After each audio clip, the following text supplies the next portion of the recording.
നിയമം കഴിഞ്ഞാൽ സാധ്യത കൽപ്പിക്കുന്നത് ചാത്തന്നൂരാണ്. ഒരുപക്ഷെ ചാത്തന്നൂർ അട്ടിമറിക്കുള്ള ഒരു സാധ്യതയുണ്ടെന്നുള്ളതാണ്. അതൊരു സൈലന്റ് പ്ലെയർ ആണ് ചാത്തന്നൂര്. നമ്മളൊന്ന് പരിശോധിച്ച് യഥാർത്ഥത്തിൽ ചാത്തന്നൂർ അത്ര വലിയൊരു എഡ്ജ് ഉണ്ടോ എന്നുള്ളതാണ്. നമുക്ക് ഈ ഗ്രാഫ് പരിശോധിക്കുമ്പോൾ പ്രേക്ഷകർക്ക് കാണാം 2014 മുതൽ 2019 2024 ലോക്സഭാ തെരഞ്ഞെടുപ്പ് മാറ്റി നിർത്തിക്കഴിഞ്ഞാൽ വളരെ കൃത്യമായി LDF-ന്റെ വോട്ട് ഷെയർ നിർത്തിയിരിക്കുന്ന ഒരു മണ്ഡലമാണ്. അതിൽ 2021 വോട്ട് ഷെയർ 2014 അപേക്ഷിച്ച് അല്പം താഴ്ന്നു. 2024 ലോക്സഭാ തെരഞ്ഞെടുപ്പായപ്പോൾ കേരളത്തിൽ പൊതുവെയുള്ള ഇടിവ് LDF-ന് ചാത്തന്നൂരിലും സംഭവിച്ചിട്ടുണ്ട്. പക്ഷേ PS പറഞ്ഞതുപോലെ ചാത്തന്നൂരിൽ ഒരു സൈലന്റ് ആയിട്ടുള്ള ഒരു ഗ്രോത്ത് NDAക്ക് കാണാം. നോക്കൂ, 2014 10% താഴെ മാത്രമായിരുന്നു NDAയുടെ വോട്ട് വിഹിതം. 2016 ആകുമ്പോഴേക്കും അത് 24% ഉയർത്തുന്നു. ഒരൊറ്റയടിക്കാണ് ലോക്സഭാ തെരഞ്ഞെടുപ്പ് ആകുമ്പോൾ ഉയർത്തുന്നത്. നിയമസഭാ തെരഞ്ഞെടുപ്പ് ആകുമ്പോൾ 10% താഴേക്ക് പോകുന്നില്ല. 2019 ലോക്സഭാ തെരഞ്ഞെടുപ്പ് 2016 നിയമസഭാ തെരഞ്ഞെടുപ്പിൽ 24% ഉയർത്തുന്നു. ലോക്സഭാ തെരഞ്ഞെടുപ്പാകുമ്പോൾ ഒരുപക്ഷെ NDAയുടെ കോൺസ്റ്റിറ്റ്യുവൻസിയിൽ കാണുന്നതിന് വളരെ ഘടകവിരുദ്ധമായ ഒരു കാര്യം സംഭവിക്കുന്നുണ്ട്. നിയമസഭയിലെ വോട്ട് NDAക്ക് ലോക്സഭയിൽ നിലനിർത്താൻ പറ്റുന്നില്ല. പക്ഷെ തൊട്ടടുത്ത് നിയമസഭയിലേക്ക് വരുമ്പോൾ നോക്കൂ, 2021 ചാത്തന്നൂരിന്റെ പ്രതിഭാസം 30.61%. 2024 ലോക്സഭാ തെരഞ്ഞെടുപ്പിലേക്ക് വരുമ്പോൾ NDA 25% നിലനിർത്തുന്നുണ്ട്. 42,000 വോട്ടാണ്. വളരെ ഇൻട്രസ്റ്റിംഗ് ആയ ഒരു കാര്യമുണ്ട് മധു. ചാത്തന്നൂർ മണ്ഡലത്തിന്റെ മാത്രം ഒരു പ്രത്യേകത, ഒരുപക്ഷെ ബാക്കിയുള്ള എല്ലാ NDA കോൺസ്റ്റിറ്റ്യുവൻസികളിൽ നിന്നും വ്യത്യസ്തമായി ലോക്സഭാ തെരഞ്ഞെടുപ്പുകളെക്കാൾ കൂടുതൽ വോട്ട് വിഹിതം നിയമസഭാ തെരഞ്ഞെടുപ്പിൽ വർദ്ധിപ്പിക്കുന്ന ഒരു മണ്ഡലമാണ് ചാത്തന്നൂർ എന്നുള്ളത്. It's very interesting. ബാക്കിയുള്ള എല്ലാ മണ്ഡലങ്ങളിലും തിരിച്ചാണ് സംഭവിക്കുക. നിയമസഭയിൽ തെരഞ്ഞെടുപ്പിനേക്കാൾ കൂടുതൽ വോട്ട് വിഹിതമായിരിക്കും ലോക്സഭാ തെരഞ്ഞെടുപ്പിൽ NDAക്ക് ഉണ്ടാവുക. മോദി ഫാക്ടർ അവിടെയുണ്ട്. നാഷണൽ പാർട്ടി എന്ന മട്ടിലുണ്ട്. നോക്കൂ, 2016 നിയമസഭാ തെരഞ്ഞെടുപ്പിൽ 24% NDAയുടേത് നിയമസഭയിൽ. ലോക്സഭയിൽ 2019 ആകുമ്പോഴേക്ക് അത് 14% കുറയുന്നുണ്ട്. 10% ഡിപ്പാണ് NDAക്ക് ഉണ്ടാവുന്നത് നിയമസഭയിൽ നിന്ന് ലോക്സഭയിലേക്ക് എത്തുമ്പോൾ. ലോക്സഭയിൽ നിന്ന് നിയമസഭയിലേക്ക് 2021 എത്തുമ്പോഴോ 14% നിന്ന് 30% ഇരട്ടി വർദ്ധിപ്പിക്കുന്നുണ്ട്. അതിനുശേഷം ലോക്സഭാ തെരഞ്ഞെടുപ്പിലേക്ക് വരുമ്പോൾ ഒരു സ്ലൈറ്റ് ഡിക്ലൈൻ ഉണ്ടാവുന്നു, 25% ഉണ്ടാവുന്നു. എന്ന് വെച്ചാൽ നിയമസഭയിലേക്ക് വരുമ്പോൾ വർദ്ധിത വീര്യത്തോടുകൂടി വോട്ട് വർദ്ധിപ്പിക്കുന്ന പാർട്ടിയായി NDA ചാത്തന്നൂരിൽ മാറിയിട്ടുണ്ട്. ഇതൊരു പ്രതിഭാസമാണ്. അപ്പോൾ അങ്ങനെയാണെങ്കിൽ 35% ഏകദേശം 30% നിയമസഭയിൽ നേടിയ NDA, 25% ലോക്സഭയിൽ നേടിയ NDA ഇക്കുറി വലിയ വെല്ലുവിളിയാവൂലേ? ഞാന് നിയമത്തെക്കുറിച്ചും ഇവർ രണ്ടുപേരും പറഞ്ഞു. സുനിൽ സാറും പറഞ്ഞു, സ്മൃതി മാഡവും പറഞ്ഞു. നിയമം സ്വാഭാവികമായും ഏറ്റവും പ്രതീക്ഷ BJP വെച്ചു പുലർത്തുന്നത് കൊണ്ടും തെരഞ്ഞെടുപ്പിന് മുൻപുള്ള പഠനങ്ങളിൽ ഏറ്റവും അധികം സാധ്യത അവിടെ ഉള്ളത് കൊണ്ടുമാണ് രാജീവ് ചന്ദ്രശേഖർ അവിടെ മത്സരിക്കാൻ തീരുമാനിച്ചിരിക്കുന്നത്. ഇനി ചാത്തന്നൂരിനെ കുറിച്ച് സുനിൽ സാർ പറയുകയും ചെയ്തു. ഞാൻ 2 മണ്ഡലങ്ങൾ പറയാം. ഒന്ന് കഴക്കൂട്ടമാണ്. കഴക്കൂട്ടം മണ്ഡലത്തിൽ വളരെ സൈലന്റ് ആയ പ്രവർത്തനം ഇത്തവണ നടന്നിട്ടുണ്ട് എന്നാണ് ഞാൻ മനസ്സിലാക്കുന്നത്. ഒന്ന്, V മുരളീധരൻ അവിടെ ഒരു വലിയ ഫാക്ടറാണ്. അതിന്റെ പ്രധാനപ്പെട്ട കാര്യം നോക്കൂ, 2011 BJPക്ക് അവിടെ ഉണ്ടായിരുന്ന വോട്ട് 7000 ആ 7000 വോട്ട് 2016 42,000 വർദ്ധിക്കുന്ന സാഹചര്യമുണ്ടായി. V മുരളീധരൻ നിൽക്കുമ്പോൾ ഒരാൾക്ക് ഒരു തെരഞ്ഞെടുപ്പിൽ വർദ്ധിപ്പിക്കാൻ കഴിഞ്ഞ വോട്ടാണ് അത്രയും എന്ന് നമ്മൾ മനസ്സിലാക്കേണ്ടതുണ്ട്. 2021 അവിടെ ശോഭാ സുരേന്ദ്രനാണ് നിൽക്കുന്നത്. അപ്പോൾ വോട്ട് കുറയുന്നുണ്ടെങ്കിലും 2000 വോട്ടിന്റെ കുറവാണ് ഉണ്ടാകുന്നത്. അപ്പോൾ ഒരു ബേസ് വോട്ട് എന്ന നിലയ്ക്ക് ശോഭാ സുരേന്ദ്രനും വോട്ട് വർദ്ധിപ്പിക്കുന്നതിൽ മോശമൊന്നുമല്ല. എന്നിരുന്നാൽ പോലും 42,000 വന്നില്ലെങ്കിലും 40,000 വോട്ട് അവിടെ നിൽക്കുന്നുണ്ട്. ഇത്തവണ വീണ്ടും V മുരളീധരൻ അവിടെ വരികയാണ്. കടകംപള്ളി സുരേന്ദ്രൻ ശരിയാണ്, കഴിഞ്ഞ തവണ 20,000-ലധികം വോട്ടിന്റെ ഭൂരിപക്ഷം അവിടെയുണ്ട്. അതുകൊണ്ടാണ് വീണ്ടും V മുരളീധരൻ വന്നു നിൽക്കുന്നു, ഒരുപക്ഷെ വോട്ട് വർദ്ധിച്ചേക്കാം എന്നുള്ള ഭീഷണിയിൽ നിന്നാണ് LDF വീണ്ടും കടകംപള്ളി അവിടെ പിടിച്ച് സ്ഥാനാർത്ഥിയായി നിർത്തുന്നത്. വിജയസാധ്യത മാത്രം കണ്ടുകൊണ്ട് V മുരളീധരൻ ഇത്തവണ അവിടെ ഒരു കേഡർ പാർട്ടി എങ്ങനെയാണോ പ്രചാരണത്തിന്റെ സമയത്ത് പണിയെടുക്കുന്നത് അതുപോലെ പണിയെടുത്തിട്ടുണ്ട്. വളരെ സൈലന്റായി പണിയെടുത്തിട്ടുണ്ട്.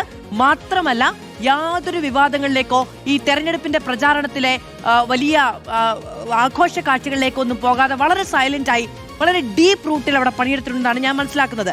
വേറൊരു മണ്ഡലം സ്വാഭാവികമായും മഞ്ചേശ്വരമാണ്. മഞ്ചേശ്വരത്ത് KS സുരേന്ദ്രന്റെ നേതൃത്വത്തിൽ വളരെ വൈകാരികമായ പ്രചരണമാണ് ഇത്തവണ നടന്നത്. അദ്ദേഹം സംസ്ഥാന രാഷ്ട്രീയത്തിൽ പ്രവർത്തിക്കേണ്ട ഒരാളാണ്. പക്ഷെ അദ്ദേഹം മഞ്ചേശ്വരത്ത് കോൺസെൻട്രേറ്റ് ചെയ്തുകൊണ്ടാണ് ഇത്തവണ പണിയെടുത്തത്. മാത്രമല്ല, 2 തവണ എനിക്ക് ചതിയുണ്ടായി, ഇത്തവണ അത് ഉണ്ടാകരുത് എന്ന് വളരെ വൈകാരികമായി അദ്ദേഹം സംസാരിക്കുമ്പോൾ അദ്ദേഹത്തിന് മുന്നിലുള്ള ഒരു കാഴ്ചപ്പാടെന്ന് പറയുന്നത് O രാജഗോപാലിന് നിയമത്ത് എന്താണോ നേട്ടമായി വന്നത് അത് മഞ്ചേശ്വരത്തിൽ തനിക്ക് നേട്ടമായി വരാനുള്ള സാധ്യതയാണ് അദ്ദേഹം കാണുന്നത്. തുടർ പരാജയങ്ങളിൽ ജനങ്ങളുടെ ഭാഗത്തുനിന്ന് ഒരു സിമ്പതി വർക്കൗട്ട് ചെയ്താൽ മഞ്ചേശ്വരത്ത് ശരിയാണ്, SIR വോട്ടുകൾ ആരുടേതാണ് പോയത് എന്ന കാര്യത്തിൽ തർക്കമുണ്ട്. എന്നിരുന്നാലും ആ 2 മണ്ഡലങ്ങളിൽ BJP വലിയ സാധ്യത കാണുന്നുണ്ട്. ഒന്ന് കഴക്കൂട്ടം, ഒന്ന് മഞ്ചേശ്വരം. ഓക്കെ, ഞാനിപ്പോൾ മഞ്ചേശ്വരം പറഞ്ഞതുകൊണ്ട് മഞ്ചേശ്വരത്തിന്റെ നമ്മൾ വോട്ട് ട്രാക്ക് ഒന്ന് പരിശോധിക്കുകയാണെങ്കിൽ നോക്കൂ, 35%-നും 42%-നും ഇടയിൽ, അഥവാ 35%-നും 40%-നും ഇടയിൽ BJP ഇവിടെ വോട്ട് നിർത്തുന്നതായിട്ട് കാണാൻ പറ്റും. ഏറ്റവും കൂടുതൽ വോട്ട് കിട്ടിയത് 2021-ലാണ്. 2016 നോക്കൂ, ഈ രണ്ട് ക്രോസ് ചെയ്ത് പോകുന്നത് കാണാൻ പറ്റും. 2014 നിയമസഭയിൽ 35%-മാണ് 2 പേർക്കും കിട്ടിയിരിക്കുന്നത്. UDF-നും NDA-ക്കും കിട്ടിയിരിക്കുന്നത് 2016-ൽ. സവിശേഷമായൊരു സാഹചര്യം 2021-ലും ഉണ്ടായി. അവസാന നിമിഷം BJP ജയിക്കാൻ സാഹചര്യം ഉണ്ടായാൽ അത് ഒരുമിച്ച് തടയുക എന്നൊരു രൂപത്തിലേക്ക് പോകുന്നു. 38-37% ഉണ്ടായിട്ടുണ്ട്. നോക്കൂ, അവിടെ LDF-ന്റെ വോട്ട് കുറയുന്നത് കാണാം.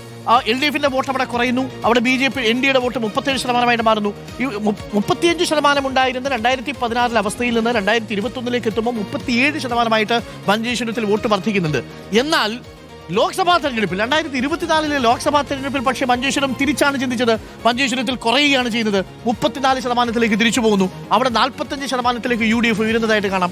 2024-ലെ ലോക്സഭയുടെ പാറ്റേൺ ആയിരിക്കില്ല ഇക്കുറി ഉണ്ടാവുക. ഇവിടെ ഏറ്റവും പ്രധാനപ്പെട്ട ഫാക്ടർ ആവാൻ പോകുന്നത്, നേരത്തെ മാധു പറഞ്ഞ മഞ്ചേശ്വരം മണ്ഡലത്തിൽ SDP-യുടെ ഫാക്ടറാണ്. SDP ഫാക്ടർ 9,000 വോട്ട്, 7,000 വോട്ട് അവിടെയുണ്ട്. ആ വോട്ടുകൾ ഇക്കുറി UDF-ലേക്ക് പോൾ ചെയ്തു എന്നാണ് നമ്മൾ മനസ്സിലാക്കുന്നത് അവസാന നിമിഷം. പക്ഷേ അത് മൊത്തം പോൾ ചെയ്തിട്ടുണ്ടോ എന്നുള്ളത് പ്രധാനപ്പെട്ട കാര്യമാണ്. പോൾ ചെയ്യപ്പെട്ടിട്ടില്ലെങ്കിൽ, ആ വോട്ടുകൾ മാറി നിൽക്കുന്നുണ്ടെങ്കിൽ തീർച്ചയായും അവിടെ സുരേന്ദ്രൻ ഒരു സാധ്യതയുണ്ട്. അതല്ലെങ്കിൽ ഒരു സാധ്യതയും നമ്മൾ കാണുന്നില്ല. പക്ഷേ ഒരു കടുത്ത പോരാട്ടം 2 നിയമസഭാ മണ്ഡലങ്ങളിലും മഞ്ചേശ്വരത്ത് 2 നിയമസഭാ തെരഞ്ഞെടുപ്പുകളിലും മഞ്ചേശ്വരം കാഴ്ചവെച്ചിട്ടുണ്ട് എന്ന് മാധു പറഞ്ഞത് വളരെ കറക്റ്റാണ്. അത് 2016-ൽ 35-35 UDF NDA, 2021 ആകുമ്പോൾ 38-37. കഷ്ടിച്ച് 0.5% വ്യത്യാസം മാത്രമേ 2 മുന്നണികളും തമ്മിലുള്ളൂ, NDയും തമ്മിലുള്ളൂ.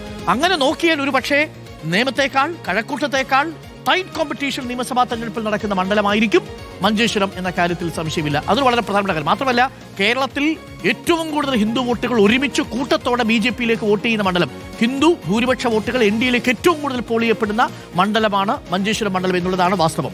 അപ്പോൾ നമുക്കിനി അടുത്തതായി പരിശോധിക്കാൻ നമ്മൾ പോകുന്നത്, ഞാൻ ആന്റോ അഗസ്റ്റിലേക്ക് കൂടി എത്തിയിട്ട് വരാം. ആന്റോ അഗസ്റ്റിൻ, ഈ മണ്ഡലങ്ങളിൽ, ഇവർ പറഞ്ഞ മണ്ഡലങ്ങളല്ലാതെ നമ്മൾ തന്നിരിക്കുന്ന ഈ ലിസ്റ്റിൽ ഏതു മണ്ഡലമാണ് അങ്ങ് ഒരു ക്രൈസിസ് മണ്ഡലമായിട്ട്, അല്ലെങ്കിൽ BJP-ക്ക് ഒരു സാധ്യതാ മണ്ഡലമായിട്ട് കാണുന്നത്?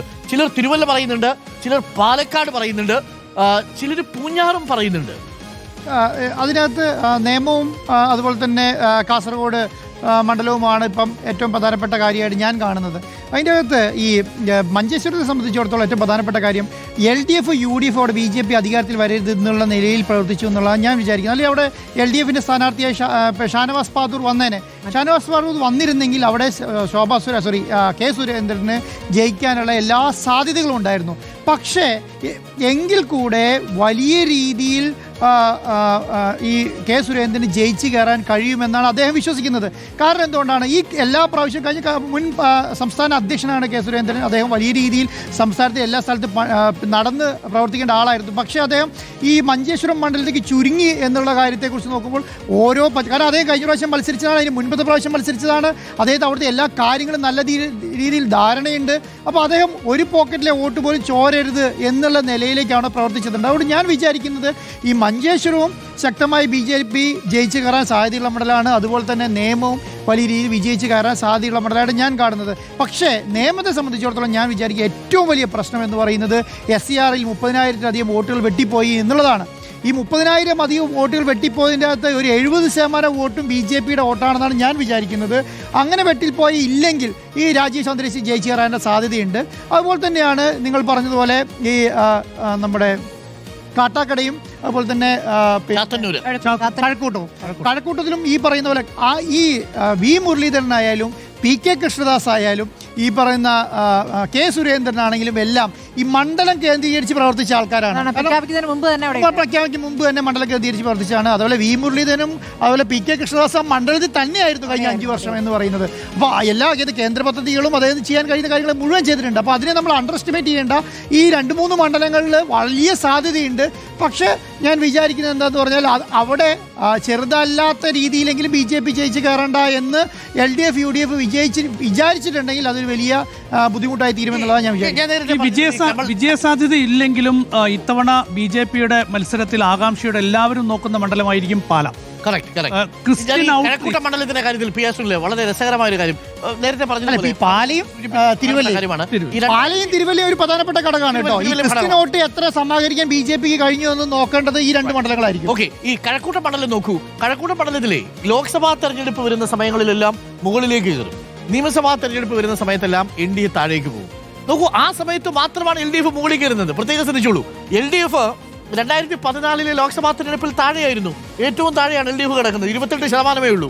എന്നാൽ തൊട്ടടുത്ത് നിയമസഭാ തെരഞ്ഞെടുപ്പ് 2014 വരുമ്പോൾ കടകംപള്ളി സുരേന്ദ്രന്റെ തേരിലേറി 28% LDF 37% കൂടുന്ന കാണാം. അതാ നോക്കൂ, ഗ്രോത്ത് നോക്കൂ. UDF-നെയും NDA മറികടന്ന് വരുന്നു. അതേ LDF 2019 ലോക്സഭാ തെരഞ്ഞെടുപ്പ് ആകുമ്പോൾ നേരെ കുത്തനെ താഴേക്കാണ് പോകുന്നത്. ഇതാ നോക്കൂ, നേരെ താഴേക്ക് പോകുന്നു, 28% താഴെ വീഴും. അത് കഴിഞ്ഞ് അടുത്ത നിയമസഭാ തെരഞ്ഞെടുപ്പ് വരുമ്പോൾ ദാ കയറി പോകുന്നു. ഇത്രയും ഉയർച്ചയാണ് ഇവിടെ നിന്നുണ്ടാവുന്നത്.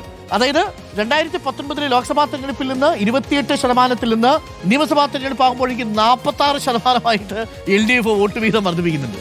ഇതൊരു വല്ലാത്ത മാറ്റമല്ല. അതിനേക്കാളും പ്രധാനപ്പെട്ട ഒരു കാര്യം ഉണ്ടായിരുന്നു. അതിനേക്കാളും പ്രധാനപ്പെട്ട ഒരു കാര്യം എന്ന് പറയുന്നത് BJP ഇപ്രാവശ്യം പ്രശ്നത്തിലാക്കാൻ പോകുന്ന FCRA ആണ്. FCRA എന്ന് പറയുന്നത് എല്ലായിടത്തും ക്രിസ്ത്യൻ ഔട്ട്റീച്ചിന്റെ ഭാഗമായി കുറച്ച് വോട്ടെങ്കിലും BJPന്റെ ക്രിസ്ത്യൻ വോട്ട് കിട്ടുമെന്ന് പക്ഷേ ബോംബാണ്. സമാഹരിച്ച് തരികയായിരുന്നു. അല്ല, ഇവിടെ ഈ പാറ്റേൺ വളരെ രസകരമല്ലേ? നോക്കൂ, നിയമസഭാ തെരഞ്ഞെടുപ്പ് വരുമ്പോൾ മാത്രം NDA താഴെ വരികയും LDF മുകളിൽ വരികയും ചെയ്യുന്ന ഒരു പ്രതിഭാസമുണ്ട്. അത് ഒറ്റ ഫാക്ടറാണ് അവിടെ നിൽക്കുന്നത്. കടകംപള്ളിയുടെ ഇമേജ്, കടകംപള്ളിയുടെ വ്യക്തിപരമായിട്ടുള്ള സ്വാധീനം. ആ പോയിന്റാണ്. കടകംപള്ളി സുരേന്ദ്രൻ അല്ലാതെ മറ്റാരെങ്കിലും മത്സരിച്ചാൽ ഇത് ഇങ്ങനെ ഉയർത്തി നിർത്താൻ കഴിയുമോ എന്നുള്ളതാണ് ഏറ്റവും പ്രധാനപ്പെട്ട പ്രശ്നം. അതുകൊണ്ട് തന്നെയാണ് കടകംപള്ളി സുരേന്ദ്രൻ വീണ്ടും അവിടെ മത്സരിക്കുന്നത്. കടകംപള്ളി സുരേന്ദ്രൻ മത്സരിക്കുമ്പോൾ 2021 കുതിച്ചുകയറ്റം പോലെ 2024 ഏറ്റവും മോശം അവസ്ഥയിൽ 27% നിന്ന് ഉയർന്നു കയറാൻ വരും എന്നുള്ള പ്രതീക്ഷയുണ്ട്. അപ്പോൾ ഇതാണ്. അപ്പോൾ നേമമണ്ഡലം, മഞ്ചേശ്വരം മണ്ഡലം, കഴക്കൂട്ടം മണ്ഡലം, ഒപ്പം ചാത്തന്നൂർ മണ്ഡലം ഒക്കെ, പാലക്കാട് മണ്ഡലം അടക്കം, തിരുവല്ല മണ്ഡലം അടക്കം BJP വോട്ട് വിഹിതം വർദ്ധിപ്പിക്കാൻ സാധ്യതയുള്ള മണ്ഡലങ്ങളാണ്. ഇതിൽ വിജയിച്ചു കയറാൻ സാധ്യതയുള്ള മണ്ഡലമായി നമ്മൾ കണക്കാക്കുന്നത്, ഏറ്റവും കൂടുതൽ സാധ്യത കൽപ്പിക്കപ്പെടുന്ന മണ്ഡലം നേമം മണ്ഡലമാണ്. നമുക്കിനി ഒരു ഇടവേളയ്ക്ക് ശേഷം മൂന്നാമത്തെ എക്സ് ഫാക്ടറിലേക്ക് വരാം. സുരേന്ദ്രൻ പറയുന്ന ഒരു കാര്യമുണ്ട് കേട്ടോ. സുരേന്ദ്രൻ പറയുന്നത് നാളെ 10 മണിയാകുമ്പോൾ നിങ്ങൾ നോക്കിക്കോളൂ. അതെ, അത്ര ആത്മവിശ്വാസമുണ്ട്. മഞ്ചേശ്വരം അങ്ങനെയാണെങ്കിൽ നേമവും മഞ്ചേശ്വരവും 2 സീറ്റുകൾ തെക്കും വടക്കുമായി NDA അക്കൗണ്ട് ഓപ്പൺ ചെയ്യുമോ എന്നുള്ളതാണ്. നമുക്ക് കാത്തിരുന്ന് കാണാം.